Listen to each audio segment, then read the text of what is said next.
நான் அந்த பொண்ணுக்கு நான் ப்ரொபோஸ் பண்ணிட்டேன். தெரிஞ்ச அண்ணா ஒருத்தர் இருக்காரு. அவர் நான் தலை தான் சொல்லி கூப்பிடுவேன். எனக்கு வந்து ஷூட்டிங்ல பழக்கம்.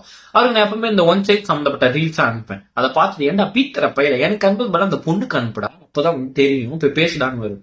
ஐயோ வானாவே வானா, அப்புறம் பேசாம போயிட்டா மனசு கஷ்டம் தலை அப்படின்னு சொல்லிட்டு தூங்கிட்டேன்.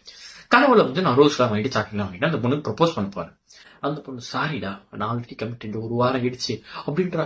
நான் அந்த அழுவுறையே என்ன சொல்றேன், 3 வருஷமா லவ் பண்றேன் ஒன் சைடா அப்படின்னு அழுவுறேன் கஷ்டப்பட்டு. அவன் வந்து அது ஏன் தப்பு கிடையாது, உன் தப்பு அப்படின்னுட்டான். எனக்கு அப்படியே அவமானமாயிடுச்சு, அசிங்கமாயிடுச்சு. நான் அப்படியே அழுது குடு குடு குடுன்னு ஓடி போயிட்டு தலை இந்த மாதிரி ப்ரொபோஸ் பண்ண அந்த பொண்ணு இப்படி சொல்லிட்டா தலை அப்படின்னு ஃபீல் பண்ணி அழுகுறேன். அவர் வந்து சிரிக்கிறார். நான் தான் அப்பவே சொன்னேன், நீ என் பேச்சு கேட்டியா கேட்டியா கேட்டியா அப்படின்றாரு. அப்படியே கனவுல இருந்து ஏஞ்சிட்டேன். எதுக்காக இதை சொல்ல வரேன்னா, ஆஃப்டர் ஒரு கதை அதுல கூட நான் ப்ரொபோஸ் பண்ணி கமிட் ஆகும்னு நினைக்கும் போது தான் அப்படி துப்பிக்கணும்னு தோணுது.